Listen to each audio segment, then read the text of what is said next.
ઓસીમાં તમારું ચેપ્ટર 8 છે સોર્सेस of business finance.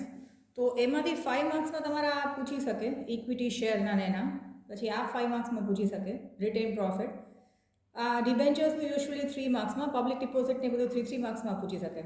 હવે સ્ટાર્ટિંગમાં એ તમને કીધું છે કે ડ્યુરિંગ ઇન્ડસ્ટ્રીયલ રિવોલ્યુશન છે ને, સાયન્સ અને ટેકનોલોજી ને બધું બહુ ઇન્વેન્શન્સ થવા લાગ્યા.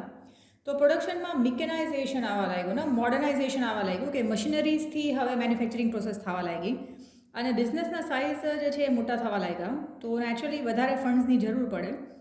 સો અહીંયા એ પૂછે કે specialisation in the business unit થઈ ગયું અને resulted in high proportion of products થઈ જાય ને, માસ પ્રોડક્શન થવા લાગ્યું. So at the same time આપણે સોર્સિસ ઓફ બિઝનેસ ફાઇનાન્સનું પણ ટેન્શન કરવું પડે કે આપણે માસ પ્રોડક્શન કરવું હોય, વધારે નંબર ઓફ યુનિટ્સ પ્રોડ્યુસ કરવા હોય તો આપણે કેવી રીતે એ પ્રોડક્શન કરીએ, પૈસા ક્યાંથી લઈ આવીએ. તો હવે એના માટે અહીંયા તમને આપ્યું છે બિઝનેસ ફાઇનાન્સનો મતલબ શું થઈ શકે.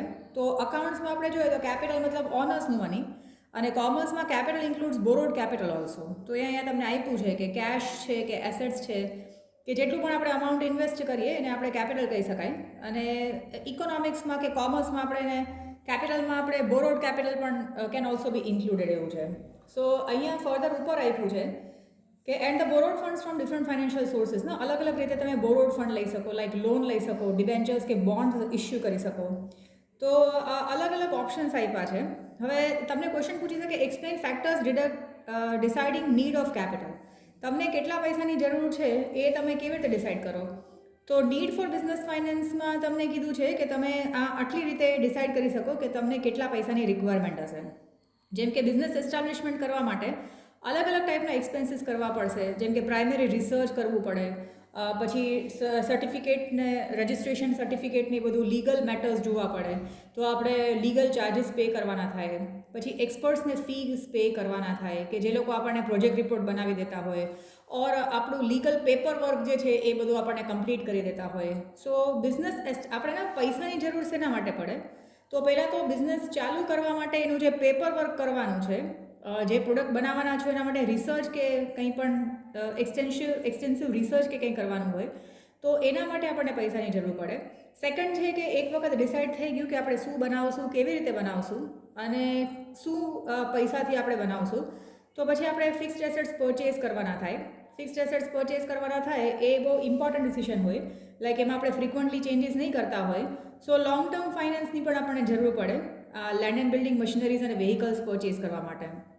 Similarly day to day activities માટે કરંટ એસેટ્સ જોઈએ, which is also called as working capital. તો એના માટે આપણે ડે ટુ ડે ઓપરેશન્સમાં રો મટીરિયલ્સ પરચેસ કરવાના થાય, સેલેરી પેમેન્ટ કરવાનું થાય, જે દરરોજના એક્સપેન્સીસ અને ઇન્કમ જે છે. સો દરરોજના એક્સપેન્સીસ મીટ કરવા માટે આપણે જે ખર્ચો કરવાનો થાય તો એ કરંટ એસેટ્સ માટે પણ પૈસા જોઈએ. પછી મોડર્નાઇઝેશન એન્ડ એક્સપાન્શન. જો આપણે એકવાર કંપની સ્ટાર્ટ કરી દીધી સો હોઈ શકે થોડા ટાઈમ પછી આપણે એમાં કંઈ મોડર્નાઇઝેશન કરવું પડે, અદરવાઇઝ આપણા પ્રોડક્ટ્સ આઉટડેટેડ થઈ જતા હોય, એક્સપાન્શન કરવું પડે, નવી પ્રોડક્શન ટેકનોલોજી કે કંઈ પણ આપણે ઇન્વેન્ટ કરવી પડે. તો એના માટે પણ આપણે પૈસા ભેગા કરવા પડે. બિકોઝ ફ્યુચરમાં જો આપણું પ્રોડક્ટ માર્કેટમાં નહીં ચાલે તો આપણા પ્રોડક્ટમાં આપણે મોડિફિકેશન કરીને મોડર્નાઇઝેશન ટેકનિક અપ્લાય કરવી પડશે અને હોઈ શકે આપણે બિઝનેસનું એક્સપાન્શન પણ કરવું પડે. અને એક્સિડેન્ટલ રિક્વાયરમેન્ટ્સ છે. કોઈ વખત કંપનીમાં એમ્પ્લોઈઝની સ્ટ્રાઇક થાય, ગવર્મેન્ટની કંઈ પોલિસી ચેન્જ થાય, ગવર્મેન્ટ વધારે ટેક્સ અપ્લાય કરી નાખે આપણી કંપનીઝ ઉપર ઓર આપણા પ્રોડક્ટ્સ ઉપર, અને તો બિઝનેસમાં ટ્રેડ સાયકલ્સ કહી શકાય કે ને અમુક વસ્તુનું બૂમ અને રિસેશન આવતું હોય, કાં તો કોઈ નેચરલ ડિઝાસ્ટર થાય, નેચરલ કે મેનમેડ ડિઝાસ્ટર થાય, એના માટે પણ આપણને પૈસાની જરૂર પડે. So basically need four business finance આપણે કહી શકીએ ને explain several factors which are deciding the need of capital. તો આ 5 ઓપ્શન્સ છે જેનાથી આપણે ડિસાઇડ કરીએ કે આપણને કેટલા પૈસાની રિક્વાયરમેન્ટ થશે. જેટલું મોટા ટાઈપનું બિઝનેસ એટલા વધારે પૈસા જોશે. દેન નેક્સ્ટ ટોપિક છે એ લોકોનું importance of finance in business firm. તો finance is an axis around which all the financial activity is rooted. So capital આપણે એને હ્યુમન બ્લડ સાથે કમ્પેર કરી શકીએ ને. બિઝનેસમાં પૈસા નહીં હોય તો બિઝનેસ ચાલી નહીં શકે. So amount of finance is limited અને અલ્ટરનેટિવ યુઝીસ ઓફ ફાઇનાન્સ છે. તો આપણે ફંડ્સ એવી રીતે જનરેટ કરવા જોઈએ કે ફંડ્સનું આપણે મેક્સિમમ ઓર ઓપ્ટિમમ યુટિલાઇઝેશન કરી શકીએ. સો ઘણીવાર હોઈ શકે પૈસા નહીં હોય તો આપણે કેવી રીતે બિઝનેસ ચાલે, આપણે રો મટીરિયલ્સ પરચેસ નહીં કરી શકીએ તો પ્રોડક્શન નહીં થઈ શકે. સો આવા બધા પ્રોબ્લેમ્સ ફેસ કરવા પડે. સો ફાઇનાન્સ તો છે સૌથી મોટી વસ્તુ ઓર ઇમ્પોર્ટન્ટ વસ્તુ છે. Moreover creditworthiness of business unit is affected if there is a delay in making payment to creditors. આપણે ક્રેડિટર્સને જો ટાઈમલી પેમેન્ટ નહીં કરીએ તો બીજી વખત એ લોકો આપણી પર ટ્રસ્ટ કરીને આપણને ઉધાર પર રો મટીરિયલ્સ પ્રોવાઈડ નહીં કરે. સો આવું બધું માર્કેટમાં એકવાર રેપ્યુટેશન આપણી સારી નહીં હોય તો હોઈ શકે આપણામાં કોઈ ઇન્વેસ્ટ પણ નહીં કરે. સો આ બધા રીઝન્સ માટે પણ આપણે કહી શકાય કે પૈસાની જરૂર હંમેશા રહેશે બિઝનેસ માટે. હવે ફર્સ્ટ આપ્યું છે લોકોએ ઓનર્સ ફંડ. તો ઓનર્સ ફંડ બેઝિકલી 3 ટાઈપનું હોઈ શકે. ઇક્વિટી શેર કેપિટલ, જેમાં ઓર્ડિનરી, સ્વેટ અને અધર ઇક્વિટી શેર કેપિટલ છે. પ્રિફરન્સ શેર કેપિટલમાં રિડીમેબલ, એટલે રિટર્ન કરી શકાય એના પૈસા આફ્ટર બિફોર 20 યર્સ ઓર આફ્ટર 20 યર્સ. અને રિટેન પ્રોફિટ છે, જે કંપની પ્રોફિટ્સ કમાણી હશે એ પોતે ઓનર્સ ઘરે નહીં લઈ જાય પણ બિઝનેસમાં ને એમાં જ ઇન્વેસ્ટ કરશે. So that are called retained profits or ploughing back of profit. So equity shareholders અને preference shareholders are called the owners of the company, but preference શેર્સમાં they get first preference in payment of dividend. Moreover preference શેર્સના પૈસા તમે return કરી શકો 20 વર્ષ પહેલાંના ઓર 20 વર્ષની અંદર તમે કરી શકો ઓર 20 વર્ષ પછી પણ આપણે કરી શકાય. અહીંયા આગળ ઓર્ડિનરી એટલે જે નોર્મલ આપણે શેર્સ જે વાત કરીએ માર્કેટમાં મળતા હોઈએ.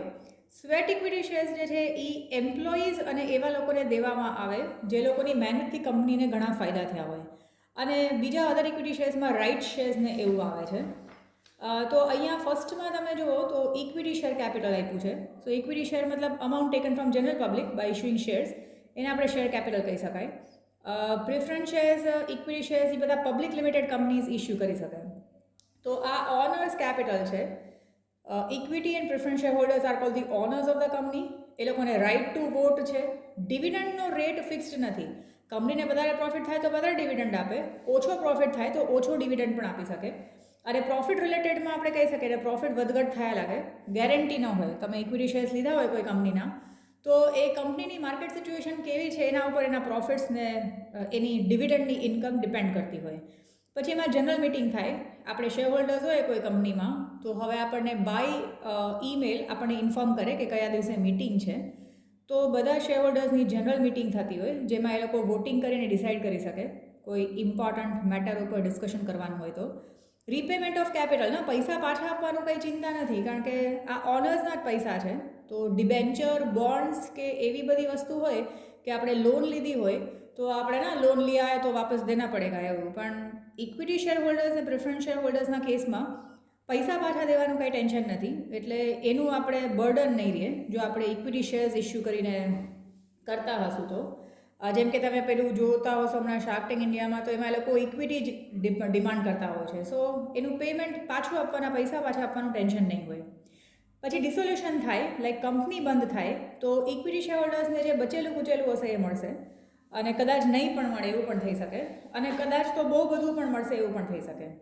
પછી ક્વોલિફિકેશન શેર્સ છે. તો મેમોરેન્ડમ એસોસિએશનમાં જો કમ્પલસરી કીધું હોય તો કંપનીના જે ડિરેક્ટર્સ છે એને minimum number of shares which is also called qualification shares are to be પરચેસ્ડ.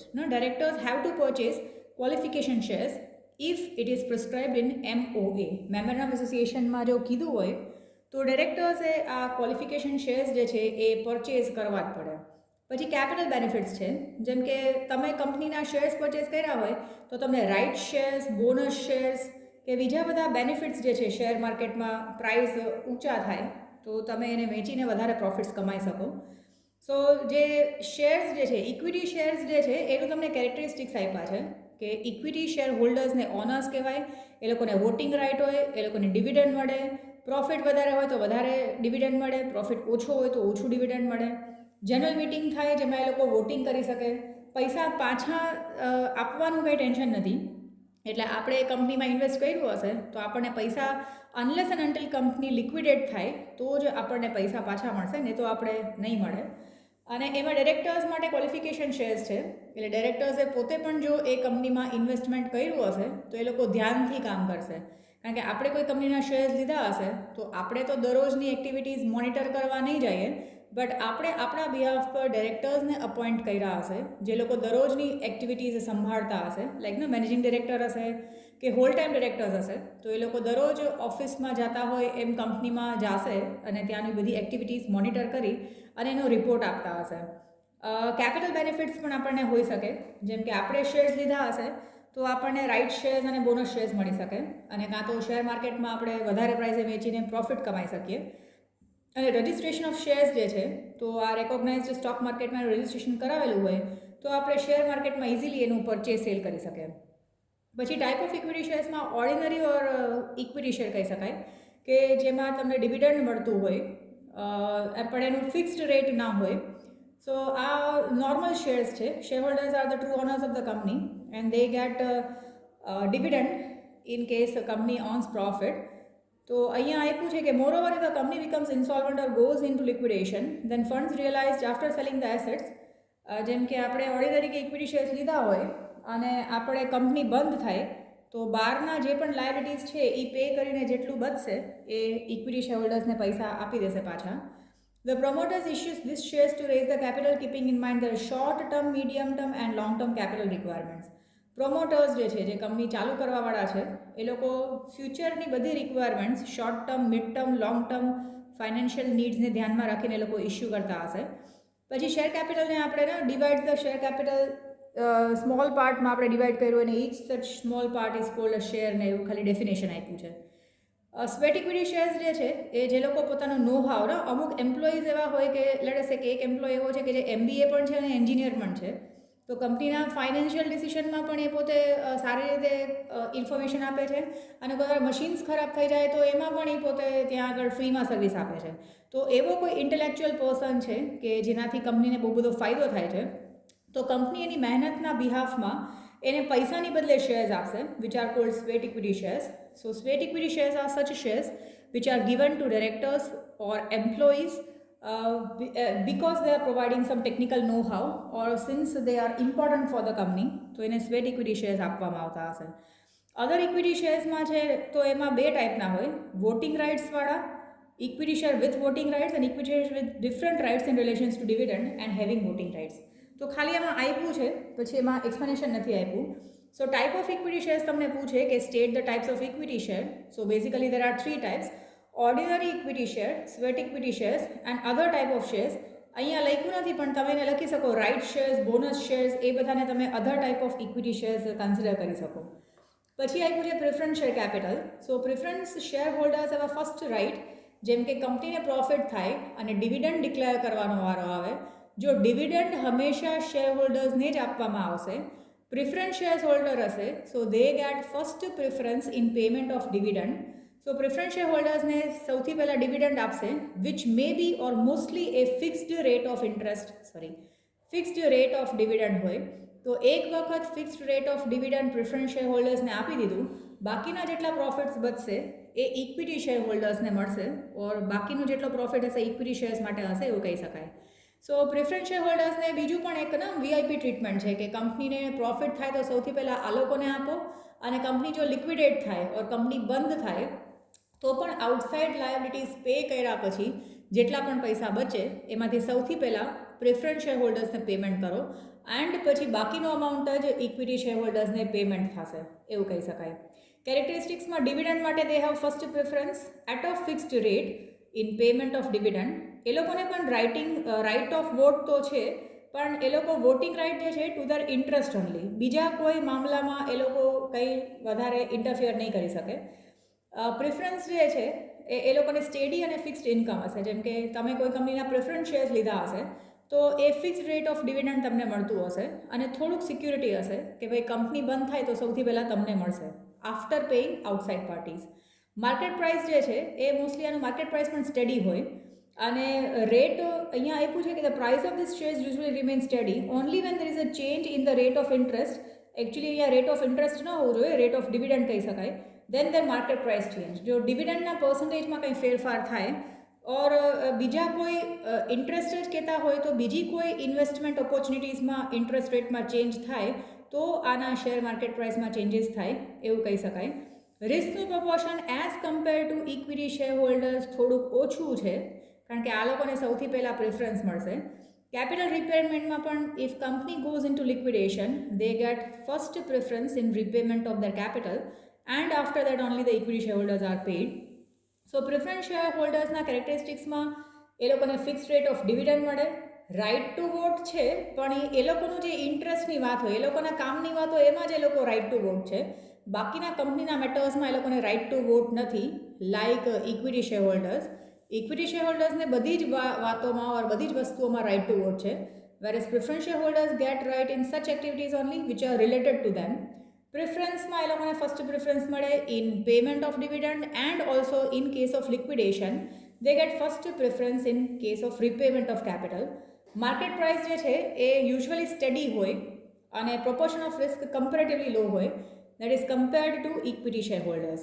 પછી ટાઈપ્સ ઓફ પ્રેફરન્સ શેર્સ છે, તો આ તમને ઇક્વિટી અને પ્રેફરન્સ શેર્સ માટે પ્રેફરન્સ શેર્સના બે ટાઈપ છે જેને તમે રિટર્ન કરી શકો 20 વર્ષ પહેલાં, અને redeemable preference shares after 20 years કહી શકાય. તો અગેઇન તમને આનું ડિફરન્સ આપ્યું છે, એ તમે જોજો, એમાં એટલું બધું કંઈ પ્રોબ્લેમ નથી. ઇક્વિટી શેર્સ કમ્પલસરી છે અને આ કમ્પલસરી નથી preference shares. Dividend rate fixed નહીં હોય, જ્યારે અહીંયા ફિક્સ્ડ રેટ ઓફ ડિવિડન્ડ હશે. આ લોકોને રાઇટ ટુ વોટ બધામાં છે, જ્યારે આ લોકોને રાઇટ ટુ વોટ છે only in the matters which are related to them. Risk વધારે છે આમાં, કમ્પેરેટિવલી ઓછું છે. ઇન્વેસ્ટર્સ જે છે, so these shares are preferred more by investors. જે લોકોને રિસ્ક કે સ્પેક્યુલેટ કરવું હોય, ગેમ્બલ કરવું હોય, એ લોકો ઇક્વિટી શેર્સમાં વધારે ઇન્ટરેસ્ટેડ હશે. અને જે લોકોને ફિક્સ્ડ ઇન્કમ જોતી હશે એ લોકો પ્રેફરન્સ શેર્સ લેશે. માર્કેટ પ્રાઇસ આના જે છે એ ઇન્ક્રીઝ ડિક્રીઝ થતા હોય, આના મોસ્ટલી સ્ટેડી માર્કેટ પ્રાઇસ હશે. અને એડિશન ટુ કેપિટલ માટે વધારે પૈસા જોતા હોય તો ઇક્વિટી શેર્સ ઇસ્યુ કરી શકે, બટ આમાં કેપિટલ કેનોટ બી રેઝડ.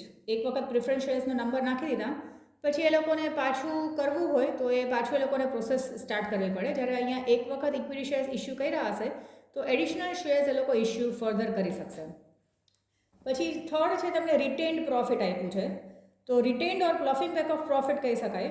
તો retained or ploughing back of પ્રોફિટમાં કંપની પોતાના પ્રોફિટ્સ જે છે એનું ડિવિડન્ડ ડિક્લેર નહીં કરે, but it will be reinvested inside the business. તો એ કેસમાં આપણે કહી શકીએ કે કંપની પાસે વધારે ને વધારે ફંડ્સ મલ્ટીપ્લાય થતા રહેશે. સો અહીંયા આપ્યું છે કે four future payment of business liabilities, અને આગળ માટે પણ આ બેનિફિશિયલ છે. સો પ્લફિંગ બેક ઓફ પ્રોફિટમાં કહી શકો when a company earns profit they do not declare dividend out of it but reinvest it in its business itself, or એમાં જ ઇન્વેસ્ટમેન્ટ કરશે.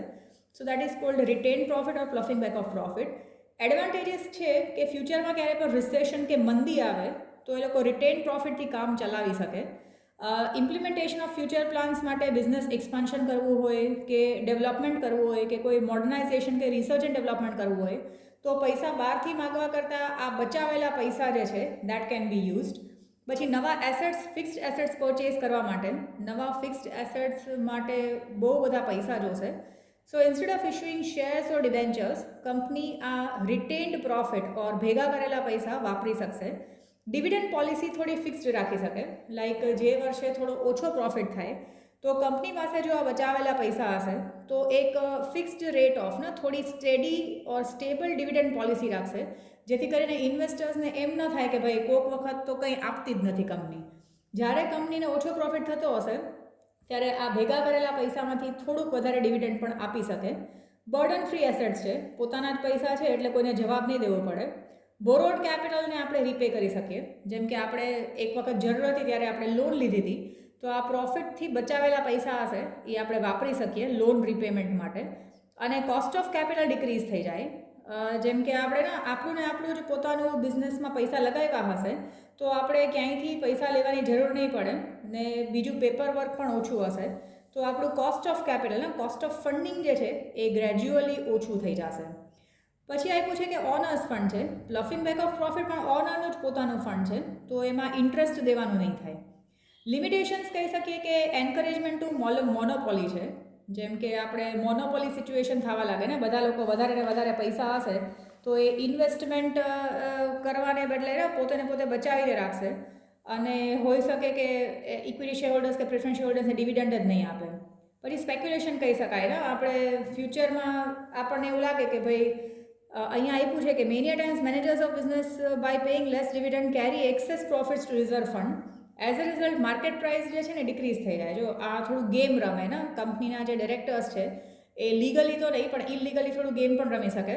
જેમ કે લોકો ડિવિડન્ડ આપવાનું ઓછું કરી નાખે તો ઇન્વેસ્ટર્સને એવું થશે કે ભાઈ આ કંપની તો કાંઈ પૈસા જ નથી આપતી તો હવે આપણે આ કંપનીના શેર્સ વેચી નાખીએ, તો પછી એ લોકો ઇવન સસ્તામાંય વેચી નાખશે. તો જ્યારે પણ માર્કેટમાં એવું સંભળાશે કે ભાઈ આ કંપનીના ડિવિડન્ડ આપતી નથી તો કંપનીમાં વધારે ઇન્વેસ્ટમેન્ટ કોઈ નહીં કરે, because of which any demand જે છે એ ઓછી હશે ઓર સપ્લાય વધારે હશે એવું પણ કન્સેપ્ટ કહી શકીએ. ઓર બધા લોકો એ વેચવાના ચાલુ કરશે. તો જ્યારે આવી સિચ્યુએશન થાય, જ્યારે શેરના માર્કેટ પ્રાઇસ ઓછા થઈ જાય, ત્યારે આ કંપનીના જે મેઇન સ્ટેક હોલ્ડર્સ કે ડિરેક્ટર્સ હશે એ લોકો સસ્તા ભાવે પાછા પરચેસ કરી લેશે. એટલે અફવા ઉડાડે કે ભાઈ ભાવ તો ઓછા થવાના છે, તો હજી ઓછા થાય અને આપણને વધારે નુકસાન થાય એવું આપણે વિચારીને હમણાં જ શેર્સ વેચી નાખીએ. તો એ જે બેનિફિટ છે ને, પ્રાઇસ રિડક્શનનો જે બેનિફિટ છે એ લોકો ડિરેક્ટર્સ કે મેજોરિટી ઓફ સ્ટેક હોલ્ડર્સ એવું કંઈ કરી શકે ને, ચીટિંગ કરીને પોતે શેરના ભાવ ઓછા કરાવી નાખે અને પોતે જ પછી એ શેર્સ પરચેસ કરી નાખે સસ્તા ભાવે અને ફ્યુચરમાં પછી એના પ્રાઇસ વધી જાય. સો આવું બધું પણ કરી શકે. Difficult for financially weak and for new companies. Financially weak companies કે ન્યૂ કંપનીઝ હશે એ લોકો પાસે એટલા પ્રોફિટ જ નહીં હોય કે એ લોકો પ્લફિંગ બેક કરી શકે. અને સ્મોલ ઇન્વેસ્ટર્સને કંઈ એ વધારે બેનિફિટ નથી. જેમ કે આપણે 2-3 શેર્સ લઈને બેઠા હોય તો ડિવિડન્ડ જ માંડ 100-200 રૂપિયા આપતા હોય, એ જો કંપની બંધ કરી નાખે તો આપણને કંઈ વધારે બેનિફિટ્સ મળશે નહીં. એના પછી આવે છે borrowed fund. Okay, so see ploughing back of પ્રોફિટમાં તમને એનું એક્સપ્લેનેશન છે કે explain what is the meaning of ploughing back of profit. So ploughing back of પ્રોફિટમાં કહી શકે when a company earns huge profits, instead of declaring dividend, company invests the same amount into the business, which is called ploughing back of profit. એડવાન્ટેજીસમાં કહી શકાય કે કોઈ વાર મંદી આવે, it is helpful at the time of recession. Then for future plans it is useful. For purchasing new assets, this money can be used. A company can form a fixed dividend policy so as to please or keep the investors happy. It is a burden-free asset and no interest is to be paid on this ownership money. Borrowed capital can be repaid, like if loan is taken, bluffing back of profit amount can be used for repaying the loan or debentures, and there is a decrease in cost of capital because it is owner's money only. અને payment of interest તો કરવું નથી પડતું. લિમિટેશન્સમાં speculation વધી શકે, મોનોપોલીની situation થાય. Financially weak and new companies cannot have this much profits which they can bluff back. અને no benefit to small investors. તો જે નાના ઇન્વેસ્ટર્સ હશે એ લોકો ધીમે ધીમે આના શેર્સ વેચવા લાગશે. પછી નેક્સ્ટ ટોપિક આવે છે બોરોડ ફંડ. જો તમને સોર્સિસ ઓફ ફાઇનાન્સ જે છે એમાં તમને અહીંયા આગળ આપ્યું છે, આ પહેલાં ઓનર્સ ફંડ છે જેમાં ઇક્વિટી અને પ્રેફરન્સ શેર્સ હતું, અને પછી બોરોડ ફંડ્સમાં તમને આ અલગ અલગ આપ્યા છે જેમાં debentures, bonds, loan, commercial banks આગળથી લીધેલા અલગ facilities, trade credit, inter corporate deposits, અને પછી લાસ્ટમાં ખાલી ડિફરન્સ પૂછ્યું છે. તો હવે અહીંયા બોરોડ ફંડ્સની વાત કરીએ. સો બોરોડ ફંડ્સ જે છે એમાં આપણે ડિબેન્ચર્સ કહી શકાય ને. કંપની ડિબેન્ચર્સ ઇસ્યુ કરે એન્ડ રેઝ મની, પૈસા લે by issuing debentures. Debenture holders are called the creditors of the company. અને ડિબેન્ચર હોલ્ડર્સ આગળથી જે પૈસા લીધેલા છે that are to be returned after fixed period of time.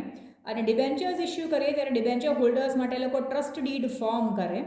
So debenture holders જે છે એ પોતાનામાંથી જ અમુક ડિબેન્ચર ટ્રસ્ટીઝ અપોઇન્ટ કરશે જે કંપનીમાં રહેશે, અને એ લોકો ધ્યાન રાખશે કે આપણા પૈસા કંપનીએ લીધા છે તો કંપની એને મિસયુઝ તો નથી કરતી ને. So debenture holders are called the creditors of the company, and when company issues debentures it is a liability for the company, એવું પણ આપણે કહી શકીએ. પછી કેરેક્ટરિસ્ટિક્સમાં debenture holders are the creditors of the company. Fixed rate of interest દેવું પડે. કંપનીને પ્રોફિટ થાય કે લોસ થાય, જેમ બેંકમાંથી લોન લીધી હોય ને આપણે વ્યાજ આપવું પડે, similarly fixed rate of interest is payable to debenture holders whether or not company earns profit. Burden on asset છે, જેમ કે અમુક વખત એ લોકો સિક્યુર્ડ ડિબેન્ચર્સ ઇસ્યુ કરતા હશે. સો સિક્યોર ડિબેન્ચર્સમાં જો company after a fixed period of time પૈસા રિટર્ન નહીં કરી શકે તો કંપનીના એસેટ્સ પણ વેચીને એ ડિબેન્ચર હોલ્ડર્સને પેમેન્ટ કરવું પડે. So there is the charge or burden on fixed assets of the company. Necessity છે, તો એક રીતે તો આ શોર્ટ ટર્મ તો નહીં પણ લોંગ ટર્મ અને મીડિયમ ટર્મ ફાઇનાન્સ માટે આ નીડ છે ડિબેન્ચર્સ ઇસ્યુ કરવાની. રજિસ્ટ્રેશન પણ કરાવવું પડે એનું સ્ટોક એક્સચેન્જમાં, અને પછી એનું પરચેસ સેલ કરી શકાય. રીપેમેન્ટ નક્કી જ છે કે કયા દિવસે કેટલા અમાઉન્ટ પે કરવાના છે, અને ઘણી વખત એ લોકો ઇન્સ્ટોલમેન્ટ્સમાં પણ પે કરતા હોય, અને આ લોકોને ફર્સ્ટ પ્રેફરન્સ મળે. Debenture holders R like creditors of the company, તો કોઈ વખત કંપની લિક્વિડેટ થાય તો એ કેસમાં કંપનીએ પહેલાં આઉટસાઇડ પાર્ટીઝ કહેવાય, એટલે જેમ ક્રેડિટર્સને પે કરે એમ ડિબેન્ચર હોલ્ડર્સને પહેલાં પે કરવા પડે. પછી આવ્યા છે તમને types of debentures. So types of ડિબેન્ચર્સમાં એક તો સિક્યોર ડિબેન્ચર્સ હોય, જેમાં એ લોકોને સિક્યુરિટી આપે by mortgaging some fixed assets. Again જે ચાર્જ કે બર્ડન ક્રિએટ કરે ફિક્સ્ડ એસેટ્સ ઉપર, that may be floating or fixed. તો ફિક્સ્ડ કે ફ્લોટિંગ ચાર્જવાળા ડિબેન્ચર્સ હોઈ શકે. સો સિક્યોર ડિબેન્ચર્સ હોય તો ઇન્વેસ્ટર્સ માટે બહુ સારું હોય કે ભાઈ કંપની કદાચ પે નહીં કરી શકે તો એના એસેટ્સની નીલામી કરાવીને પણ પૈસા વસૂલ કરાવી શકાશે. પણ કંપની માટે આ એક ટેન્શનવાળી વસ્તુ હશે કે જો કંપની કોઈ રીઝન્સથી પૈસા રિટર્ન નહીં કરી શકે ડિબેન્ચર હોલ્ડર્સને, તો કંપની તકના એસેટ્સ તાત્કાલિક વેચાવી નાખે, બિકોઝ ઓફ વિચ કંપનીની પ્રોડક્શન પ્રોસેસ પણ બંધ થઈ જાય ને કંપનીને બહુ મોટું નુકસાન થાય એવું કહી શકાય. પછી કન્વર્ટેબલ ડિબેન્ચર્સ છે. તો ઘણી વખત એવું થાય કે ડિબેન્ચર હોલ્ડર્સને કંપની ઉપર બહુ ટ્રસ્ટ ન હોય, બટ જો કંપની ગ્રેજ્યુઅલી સારા રિટર્ન્સ આપતી હોય એના ઇક્વિટી શેર હોલ્ડર્સને, તો કંપની આવી ટાઈપના ડિબેન્ચર્સ ઇસ્યુ કરશે, જેમાં debentures can be converted into equity or preference shares after a fixed period of time, જો એનું મેમોરેન્ડમ એસોસિએશન અને આર્ટિકલ્સ ઓફ એસોસિએશનમાં આ પ્રોવિઝન હોય. લાઈક અમુક કંપનીઝમાં તમે ઇન્વેસ્ટ કરો તો એ લોકો તમને ઓપ્શન આપે કે ભાઈ 5 વર્ષ સુધી અમે તમારી પાસેથી પૈસા લઈએ, પછી 5 વર્ષ પછી અમે તમને પૈસા પાછા આપશું.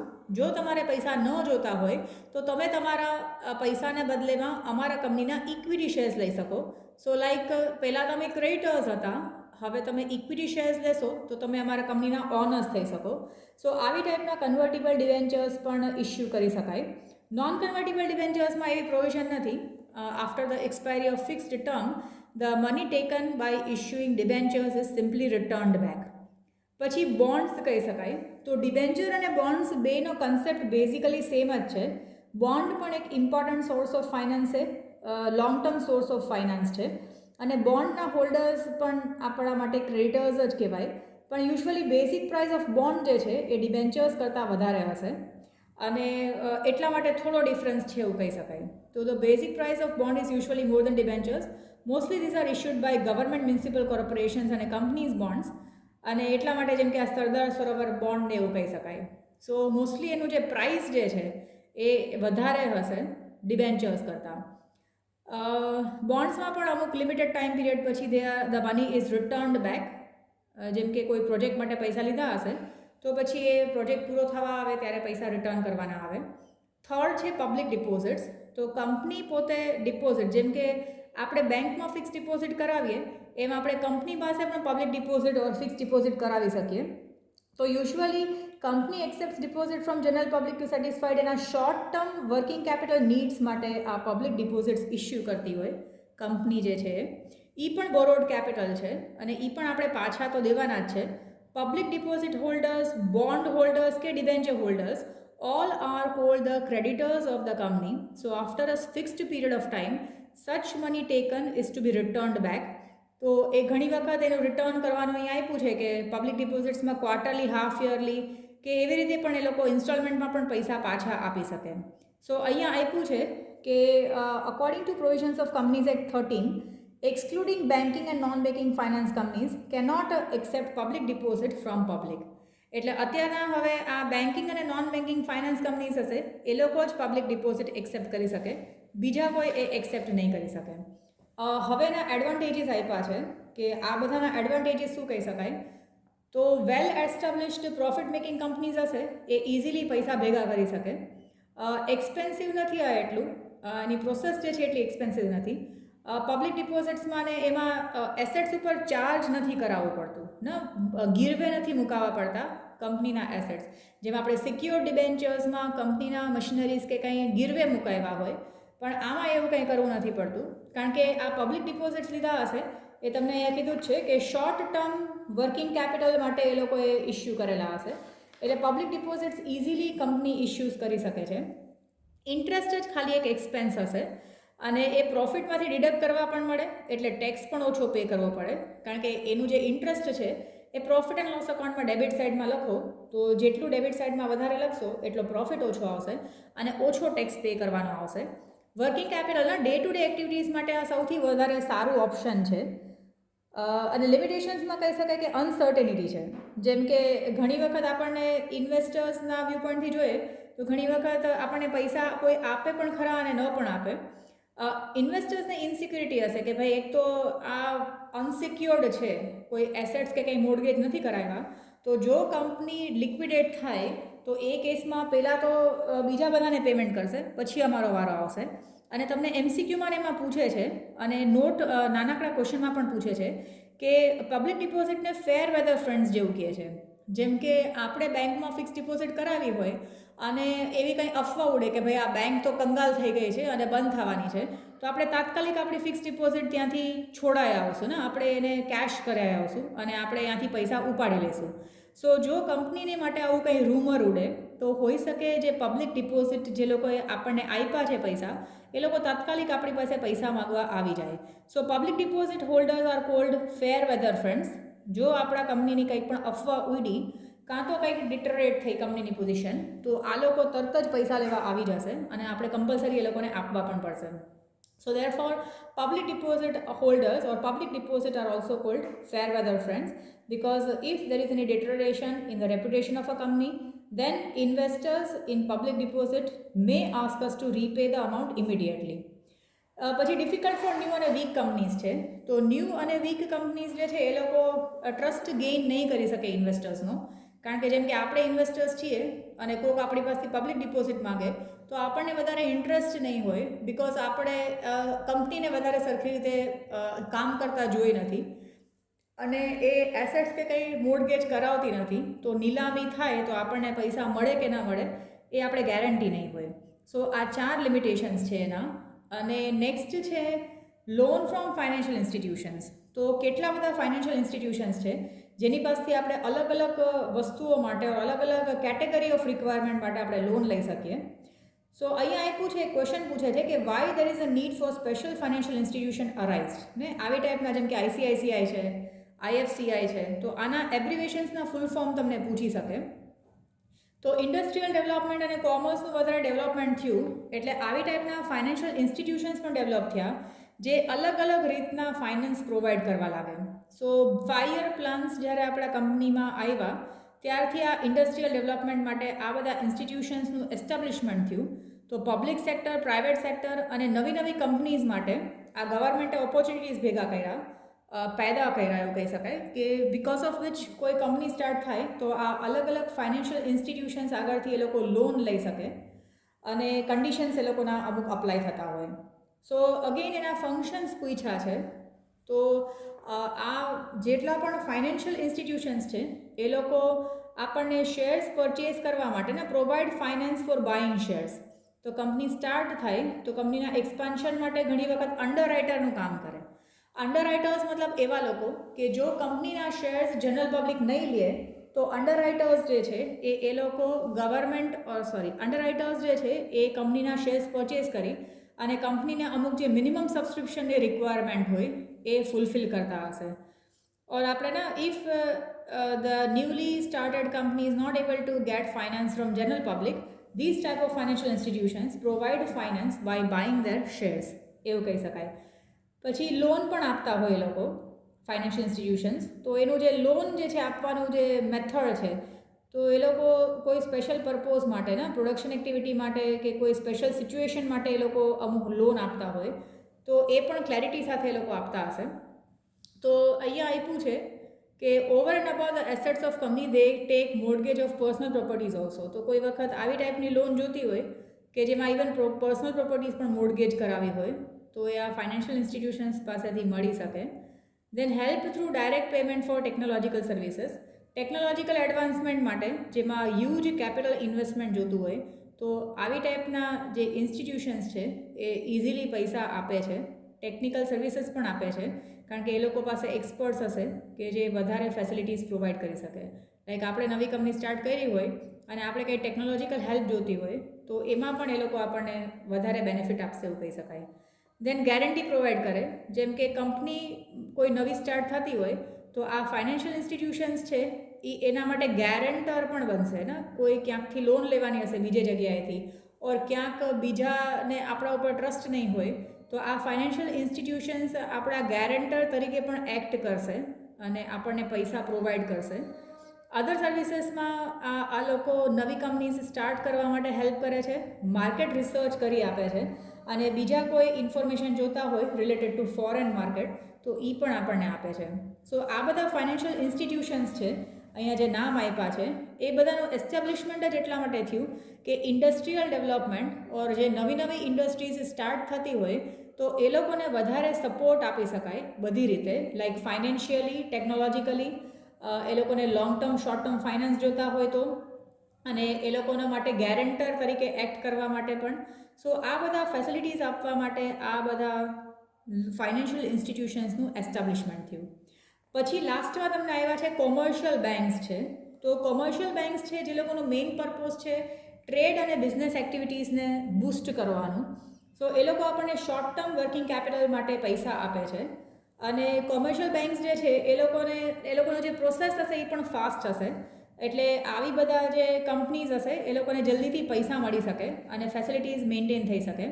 તો એ લોકો 3 રીતે આપણને આપી શકે પૈસા. કાં તો આપણે એની પાસેથી લોન લઈ શકીએ, કાં કેશ ક્રેડિટ લઈ શકીએ, ઓર આપણે ઓવરડ્રાફ્ટ ફેસિલિટી લઈ શકીએ. તો લોનમાં પણ આપણે કહી શકીએ ને, આપણે loan can be taken from this type of commercial banks even by mortgaging our assets. જેમ કે આપણે આપણા એસેટ્સ કે કંઈ ગીરવે મુકાવીને લોન લઈ શકાય. ઇન્ટરેસ્ટ ફિક્સ્ડ રેટ દેવાનું હશે અને એકવાર લોન અપ્રૂવ થઈ જાય પછી ડાયરેક્ટલી આપણે ઇન્સ્ટોલમેન્ટમાં એમાં પે કરતા હશું. તો આનું જે પેપર વર્ક હશે will be comparatively less as compare to issuing debentures or bonds. પછી કેશ ક્રેડિટ છે. તો industrial bank approves an amount of loan against the security of stock and personal properties.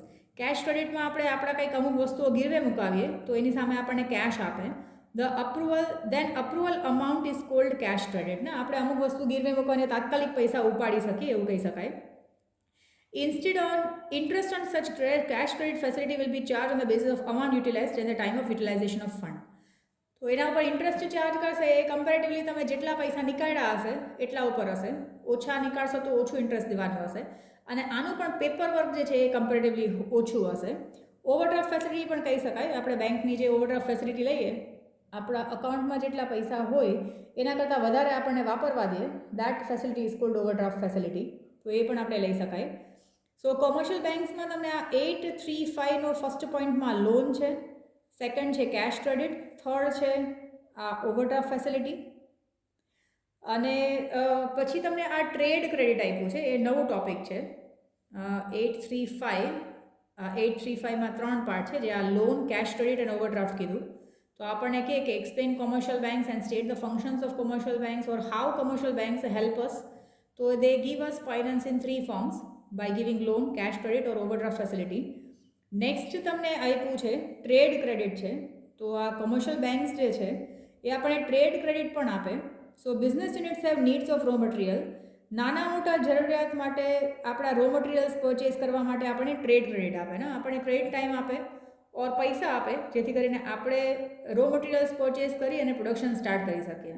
જેમ કે આપણે ક્રેડિટર્સ જે છે ઓર જેની પાસે આપણે રો મટીરિયલ્સ પરચેસ કરવા જઈએ છીએ એ લોકો આપણને ક્રેડિટ પર સામાન નથી આપતા, તો આપણે ટ્રેડ ક્રેડિટ લઈ અને એ લોકો પાસેથી પૈસા લઈને ક્રેડિટર્સને આપી અને આપણે રો મટીરિયલ્સ પરચેસ કરી અને પ્રોડક્શન એક્ટિવિટી સ્ટાર્ટ કરી શકીએ.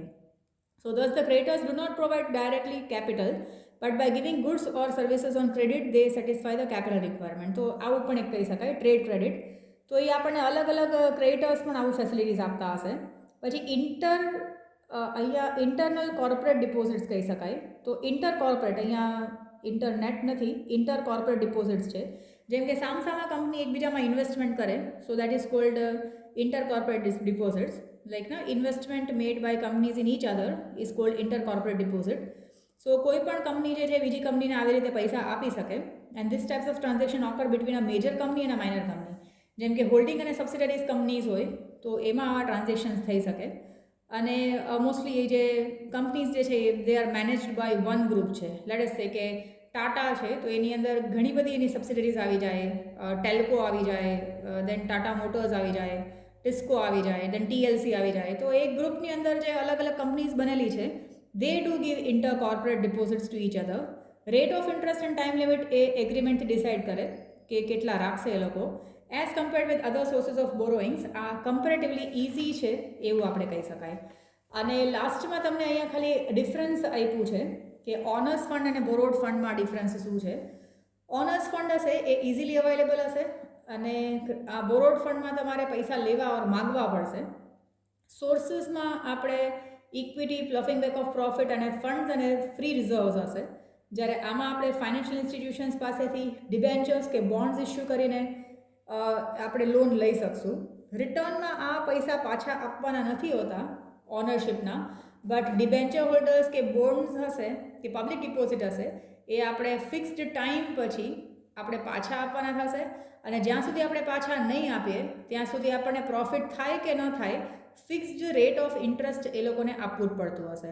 રેટ ઓફ રિટર્ન જે છે આમાં અનસર્ટેન છે. વધારે પ્રોફિટ્સ થાય તો વધારે ડિવિડન્ડ મળે, કોઈ વખત લોસ થાય તો ડિવિડન્ડ ન પણ મળે. બટ આ બોરોડ ફંડ એના આપણે જો ઇન્વેસ્ટર્સના વ્યૂ પોઈન્ટથી જોઈએ તો આપણને રેટ ઓફ રિટર્ન જે છે એ હંમેશા ફિક્સ્ડ રહેશે, ઇન્ટરેસ્ટ આપણને હંમેશા મળતું રહેશે. Repayment of capital it is not to be return unless and until company goes in two liquidation અને this is to be return after fixed time period. તો પછી એમાં પણ તમે જોઈ લેજો. હવે અહીંયા આવી રીતે મેં અમુકમાં આન્સર્સને લખીને રાખ્યા છે, તો એવું હોય તો તમે કદાચ આ વિડીયો પોઝ કરીને જોઈ શકો કે સોર્સિસ ઓફ બોરોડ કેપિટલમાં શું આવે ને એ. તો આ સોર્સિસ આમાંથી મોસ્ટલી તમને વધારે ક્વેશ્ચન્સ પૂછાય છે. પછી આ સ્વેટ ઇક્વિટી શેર્સનું તમને ડેફિનેશન છે. પછી પ્રેફરન્સ શેર્સનું ને અહીંયા છે કે differentiate between bond and public deposit. તો આ વિડીયો પોઝ કરીને આખું અહીંયા લખેલું છે કે પ્રાઇસ ઓફ બોન્ડ જે છે યુઝ્યુઅલી મોર હશે. તો અહીંયા આ છે, તો તમે કદાચ આ વિડીયો પોઝ કરીને પણ આને જોઈ શકો અને લખી શકો. આ શોર્ટમાં લખેલા છે અહીંયા અને બાકીનામાં અહીંયા પેજ નંબર્સ લખેલા છે. અને why ordinary share is called a risky share. તો એનું because regular and fixed dividend may not be received in case of unless in the case of liquidation and their money is returned back at last after repaying to outside parties. તો equity શેર્સમાં આપણે જો investment કર્યું હોય તો એ થોડું risky છે એટલે કહી શકાય.